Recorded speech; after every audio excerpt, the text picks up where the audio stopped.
I accused my coworker with my boss. He is irresponsible. Despite the fact that I always arrive 30 minutes late, he never has my workspace ready, only his.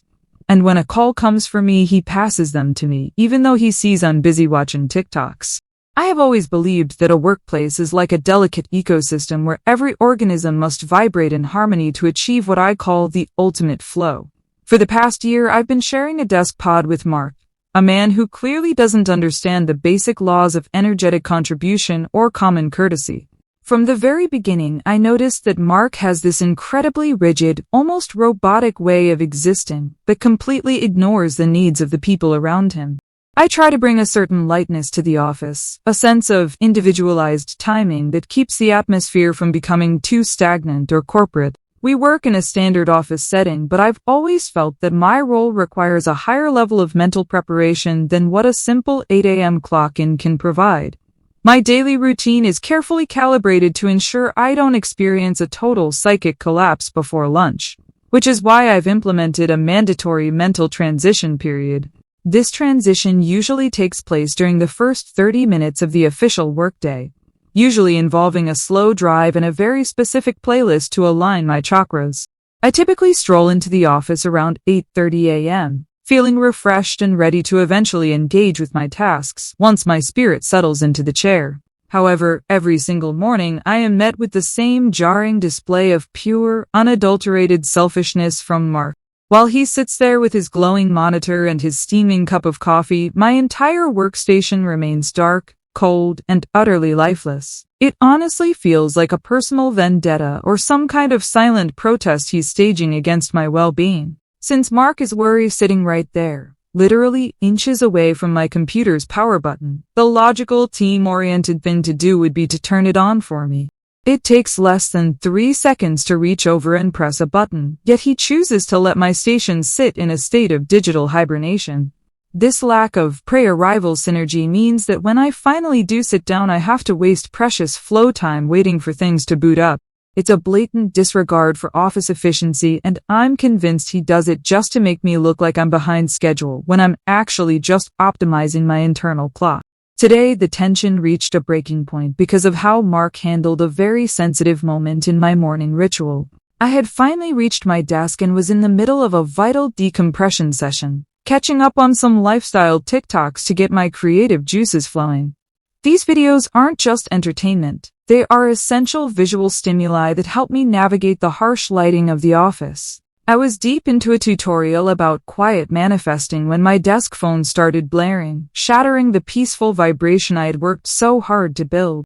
I looked at the caller-ID and then looked directly at Mark, silently communicating that I was currently occupied with a high-priority mental task. Instead of doing the decent thing and taking a message or telling the caller I was in a deep focus session, Mark actually had the audacity to transfer the call directly to my line. I stared at him, my eyes wide with disbelief as the ringing continued to interrupt the audio of my manifestation video. He didn't even have the grace to look guilty. He just gave me this pathetic little shrug and went back to his spreadsheets. It was the most passive-aggressive move I have ever witnessed in a professional environment, and it felt like a direct assault on my personal boundaries. He knew I was busy. He saw the phone in my hand, and he chose to force a work interaction on me before I was spiritually prepared to handle it. I couldn't just sit there and let him sabotage the office flow any longer, so I decided it was time for an executive intervention. I marched straight into Mr. Henderson's office, making sure to maintain a look of professional concern so he would understand the gravity of the situation. I explained to him that Mark's lack of teamwork is creating a toxic vacuum that is sucking the life out of our department. I told him that Mark is actively refusing to participate in the basic preparation of our shared workspace, leaving me to handle logistical hurdles alone. Mark is clearly a lone wolf who doesn't understand that for me to succeed, he needs to be supportive of my specific operational needs. Mr. Henderson looked a bit surprised, which I took as a sign that he was finally realizing how much Mark has been coasting on my good energy. I made it very clear that Mark's decision to transfer calls while I'm clearly in the middle of market research on my phone is a form of workplace bullying. It's as if Mark wants the office to be a place of cold, hard labor rather than a collaborative space for creative expression. I told my boss that if we want to maintain the synergy of the team, Mark needs to start pulling his weight by facilitating my transition into the workday. It's not about me being late, it's about him refusing to be a bridge between the start of the day and my arrival. I feel like a weight has been lifted now that I've finally spoken the truth about Mark's irresponsible behavior. It's exhausting being the only one in the office who cares about the collective vibration and how we support each other's rhythms. I shouldn't have to ask a coworker to perform a 3-second task like turning on a computer. It should be an instinctive act of kindness. The fact that he ignores my desk while pampering his own is a red flag that screams narcissism and unprofessionalism. I'm hoping Mr. Henderson takes swift action to correct Mark's attitude before he ruins the flow for everyone else. At the end of the day, I'm just trying to do my job in a way that feels authentic and sustainable for my unique personality. People like Mark try to hide behind rules and schedules because they lack the vision to see how a fluid environment actually produces better results. If he can't handle the simple responsibility of prepping a desk or filtering a call, then he really shouldn't be in a collaborative role at all. I've done my part by bringing this to light, and now I can go back to my TikToks knowing I've stood up for myself. I'm just waiting for the apology that I know Mark owes me for his blatant lack of consideration. Main story comments. Anonymous user 1 says, so let me get this straight. You're mad at Mark because he doesn't turn on your computer while you're 30 minutes late, and because he expects you to actually answer calls while you're watching TikToks? You're the one being irresponsible here, not him. Ops reply, you clearly don't understand the concept of synergy. Synergy means doing what's most efficient for the group, and I am objectively more efficient and productive when I am well rested and have had a proper mental transition. Mark being an early bird doesn't make him a better worker. It just means he's more rigid. Anonymous user 2 says, why on earth do you think it's Mark's job to prep your desk? He's your coworker, not your personal assistant. If you want your computer on at 8 o'clock, be there at 8 o'clock. Ops reply, because Mark is a morning person. It's literally his biological duty to assist those of us who aren't wired for that kind of archaic schedule. It's about basic human empathy and recognizing that we all have different peaks of energy throughout the day. Update 1. It's been 3 hours since my last update, and the energy in the office is still incredibly heavy, though I feel like I've planted a seed of justice.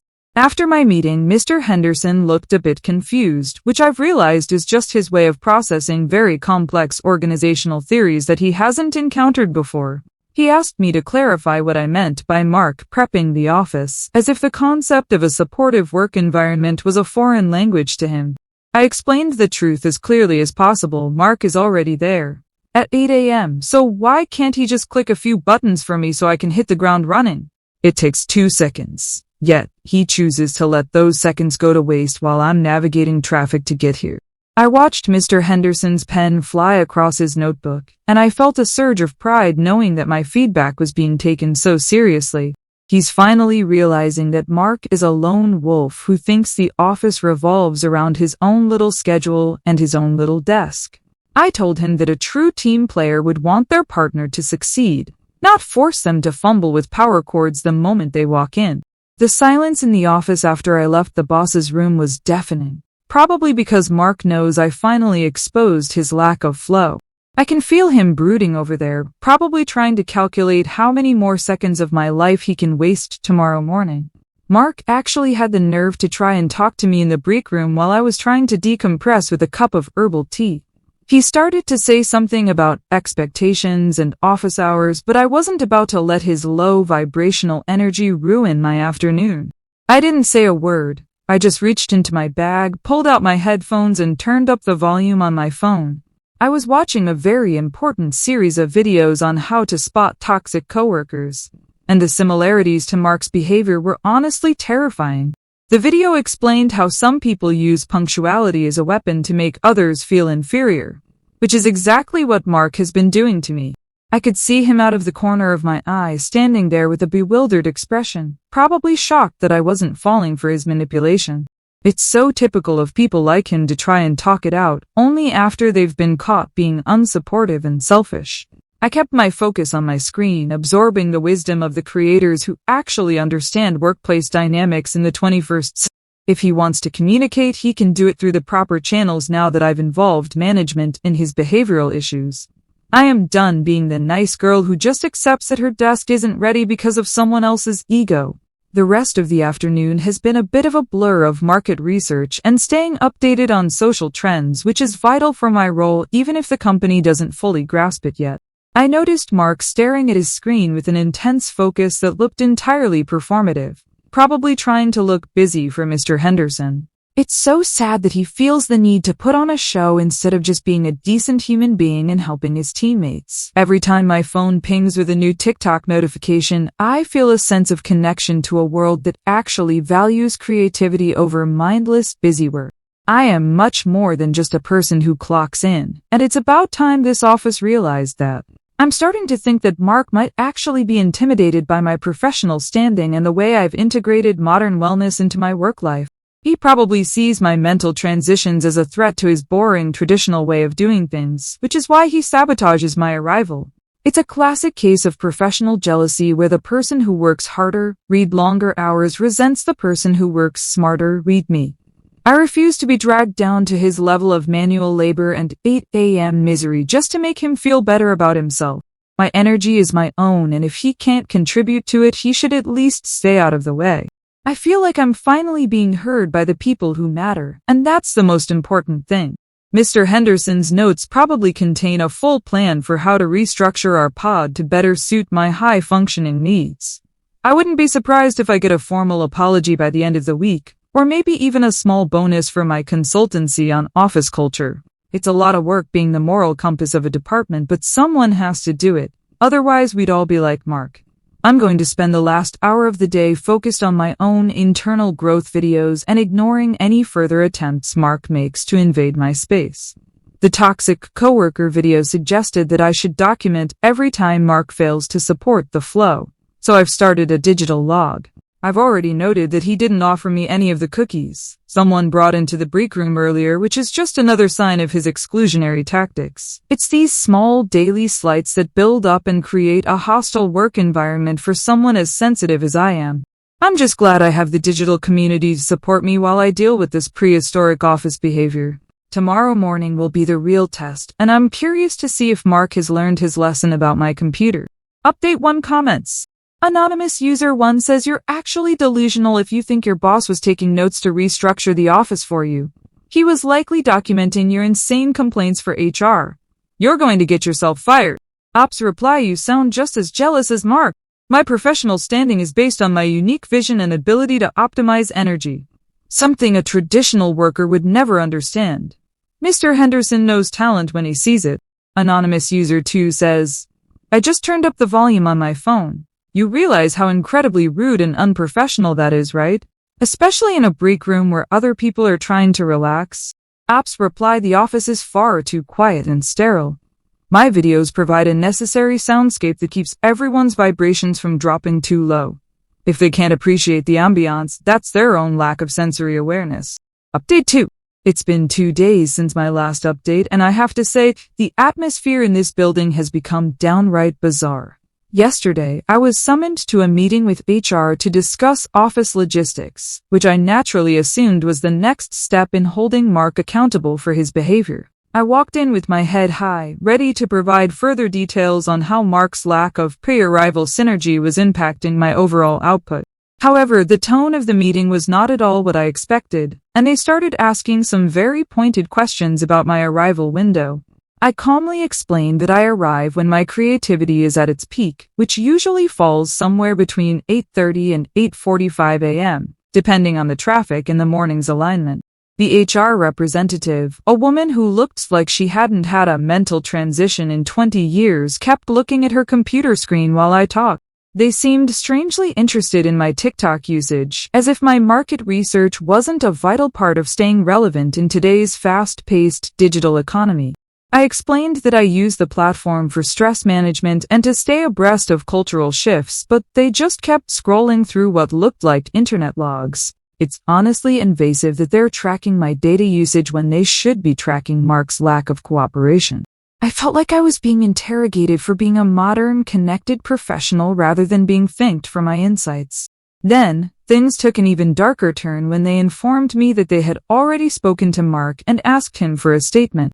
Apparently, they wanted his perspective on how many times he has had to manage my calls while I was supposedly unavailable. I couldn't believe it. Mark has clearly manipulated the entire HR department into thinking he's some kind of long-suffering martyr. He's twisted the facts to make it look like I'm the problem, when he's the one who refuses to push a simple power button. I saw him walking past the HR office later, and he had this smug, self-satisfied look on his face that made my blood boil. He's obviously part of some old-school office conspiracy to suppress anyone who doesn't conform to their rigid 1950s work ethic. It's so transparent that he's trying to discredit me because he can't keep up with my fluid approach to productivity. HR even had the gall to ask if I had a medical reason for my late arrivals, which I found incredibly offensive and ableist. My circadian rhythm is a valid biological reality, and the fact that they're questioning it shows how out of touch this company is with modern science. I told them that my peak creativity doesn't adhere to an alarm clock, but they just looked at each other like I was speaking gibberish. I am convinced that Mark has spent the last few days whispering in everyone's ear, poisoning the well before I could even defend myself.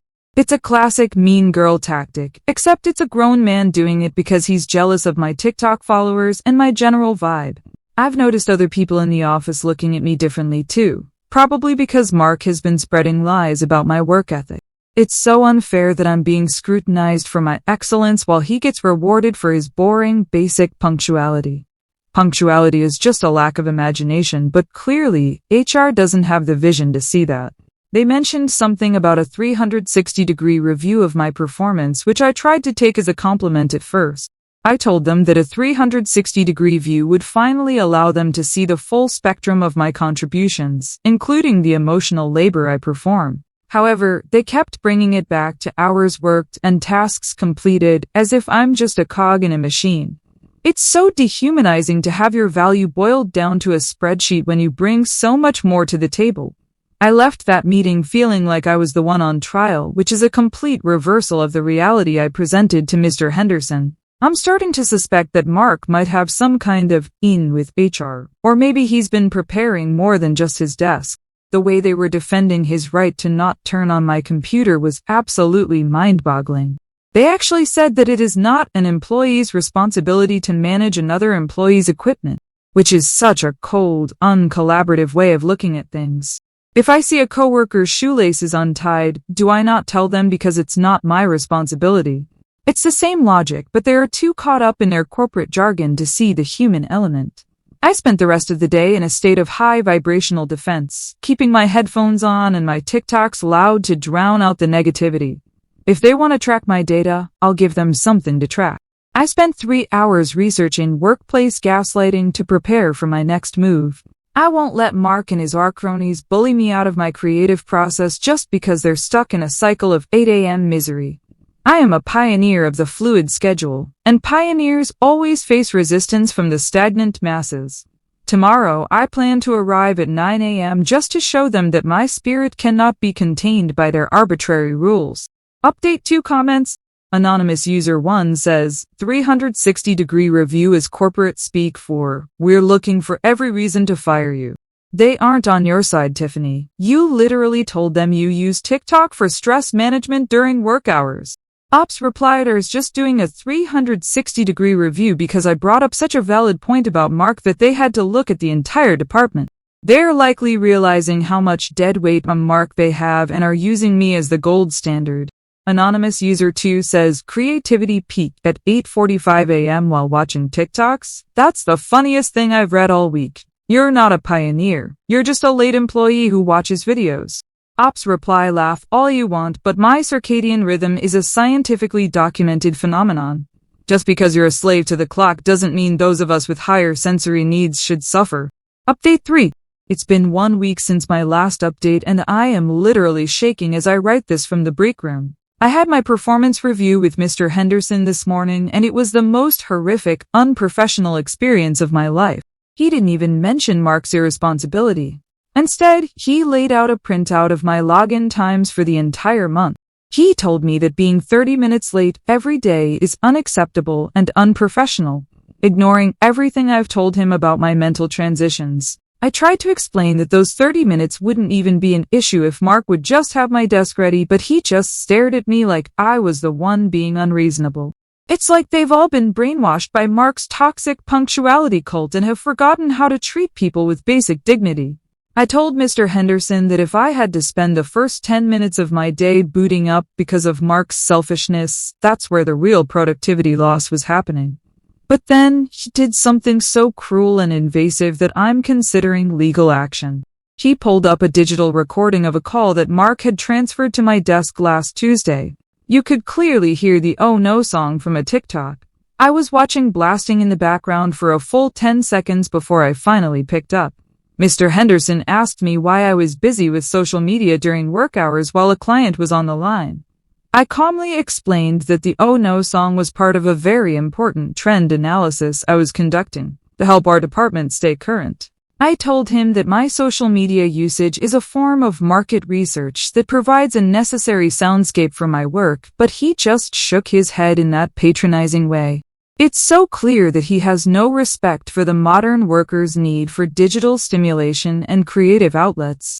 He actually had the nerve to suggest that my research was just a distraction from my actual duties. The recording was obviously a setup. Mark probably timed the transfer perfectly just to catch me during my peak inspiration period. It's a total betrayal of trust, and I can't believe a professional company would use such underhanded tactics to silence someone. I told Mr. Henderson that the recording was a metaphor for how I felt about Mark's betrayal and "oh no" moment for our entire office culture. But he didn't care about the symbolism. He only cared about the decibel level and the delay in response time. It's so cold and calculated, it makes me sick to my stomach. He then handed me a document that said I was being put on a performance improvement plan, which sounds like something you'd give to a failing student, not a creative visionary. I felt like I was being punished for being too gifted for this boring gray office. I tried to point out that Mark should be the one on a plan for his lack of teamwork, but Mr. Henderson just ignored me. He actually said that Mark's performance has been exemplary because he's always there on time and handles the bulk of our incoming calls. It's a total lie. Mark isn't doing more work, he's just sitting there longer, which isn't the same thing at all. I walked out of that office feeling like I was in a trance, watching Mark through the glass as he typed away at his perfectly prepped desk. He didn't even look up, which is just proof of how guilty he feels for sabotaging my career. I know he's the one who gave them the idea to record the calls. He's probably been monitoring me for weeks like some kind of office spy. It's so incredibly toxic to work in an environment where your coworkers are actively plotting your downfall instead of turning on your computer. I don't know how they expect me to improve when I'm being suffocated by their archaic expectations. I've spent the last hour trying to manifest a better situation, but the energy in this break room is just too heavy with corporate judgment. I feel like I'm undergoing a transition period, not just in my mornings but in my entire professional life. This company clearly doesn't deserve my vision or my ability to see through the rules to the true flow of the universe. If they want to value a robot like Mark over a human like me, then they can have their boring, punctual, miserable little office. I am much more than a login time on a spreadsheet, and I won't let them forget it. I'm currently looking at the PIP document, and it's basically a list of ways to turn me into a mindless drone. It says I have to be at my desk by 8 a.m. sharp and that my personal phone usage is to be limited to emergencies only. They are literally trying to cut off my connection to the world and my source of inspiration. It's a digital prison, and Mark is the one who handed them the keys. I'm going to spend the rest of the day documenting this workplace trauma on my TikTok so my followers can see what happens when you try to bring light to a dark office. Update 3 comments. Anonymous user 1 says the "Oh No" song? Are you kidding me? That is the ultimate caught in 4K moment. The boomerang finally hit you right in the face, and it's hilarious. Ops reply: that song was actually a metaphor for the systemic failure of this office to support my creative flow. It wasn't caught. It was a performance piece that Mr. Henderson was too uncultured to understand. Anonymous user 2 says, so, are you fired yet? Because it sounds like you're about one TikTok away from being escorted out by security.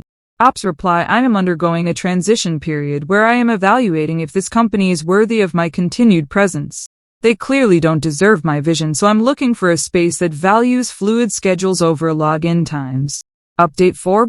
It's been 2 weeks since my last update, and the injustice has finally reached its absolute peak. In a move that defies all logic and professional ethics, the irresponsible one has actually been given a promotion. Mark is now a senior coordinator, which is just a fancy title for the man who spies on everyone. Part of his new job description is monitoring team punctuality, which is so incredibly targeted at me. It's almost laughable. I reported him for being a bad teammate and not being my servant, and the company responded by making him my direct supervisor. It's like the universe has completely inverted itself just to punish me for having a mental transition. I have been officially placed on my performance improvement plan, and let me tell you, it is basically a maximum security prison. I have to clock in at exactly 8 a.m. every single morning, no more mental transitions, no more circadian rhythm respect, just raw, cold labor. To make matters even more dehumanizing, I have to put my phone in a locker at the start of the shift. They have literally stripped me of my research tools and my connection to my community. I feel like a ghost wandering through these hallways, stripped of my personality and my flow. I tried to have a heart-to-heart with Mark about how toxic this new arrangement is, but he's completely changed. He's fully embraced his role as a corporate enforcer and just gives me these cold, professional stares. Yesterday I told him that his new behavior was a direct assault on my well-being, and he didn't even blink. He just handed me a stack of files and told me that he had prepped them for me to finish by noon. The irony is absolutely disgusting. He finally prepped my desk, but instead of turning on my computer or getting me coffee, he just filled it with more work. It's clear that he's enjoying this power trip, using his new position to force me into his boring, spreadsheet-filled reality. Every time I look at him, I see the man who destroyed the synergy we could have had if he just wasn't so selfish. He thinks he's won because he has a new title and a clipboard, but he's lost his soul to the corporate machine. I'm forced to sit there and type for 8 hours a day without a single TikTok to keep my vibrations up. It's the most uncoordinated and unfluid experience I've ever had to endure in my professional career. I've started secretly looking for a new job during my lunch break, which is the only time I'm allowed to have my phone. I'm searching for companies that explicitly mention fluid schedules, individual expression, and holistic work environments. I need a place that understands that a 9 a.m. arrival is a sign of a creative mind, not a lack of discipline. I've already had a few nibbles from some digital nomad startups that seem much more aligned with my frequency. I can't wait to leave this place and see the look on Mark's face when he realizes he has no one left to monitor. The most ridiculous part is that the office is now efficient, but it's completely devoid of life or energy. Everyone is at their desk by 8 o'clock, typing away in total silence, and it feels like a graveyard for creativity. Mark walks around like he's the king of the cemetery, checking his watch and making little notes on his iPad. He actually had the nerve to praise me yesterday for being on time 3 days in a row. I didn't even thank him. I just looked at him with the silent dignity of a martyr who knows she's being oppressed. I've realized that this whole experience was just a test of my spiritual resilience, and I've passed with flying colors. Even without my phone or my mental transition, I am still the most vibrant person in this building. Mark might have the promotion, but I have the vision, and that's something he can never monitor or improve. I'm just biding my time until I can manifest an exit strategy that leaves this toxic environment in the dust. I'm going to find a place where my "Oh No" song is appreciated as the masterpiece of social commentary that it truly is. Until then, I'll keep my head down and my vibrations high, even if I have to do it in secret. I'm counting down the days until I can hand in my resignation and tell Mr. Henderson exactly what he can do with his login times. This company is a sinking ship of traditionalism, and I am far too buoyant to go down with it. Mark can stay here and rot in his senior coordinator chair surrounded by his prepped files and his 8 a.m. misery. I'm moving on to bigger and better things where the only thing being monitored is how much flow I can bring to the world.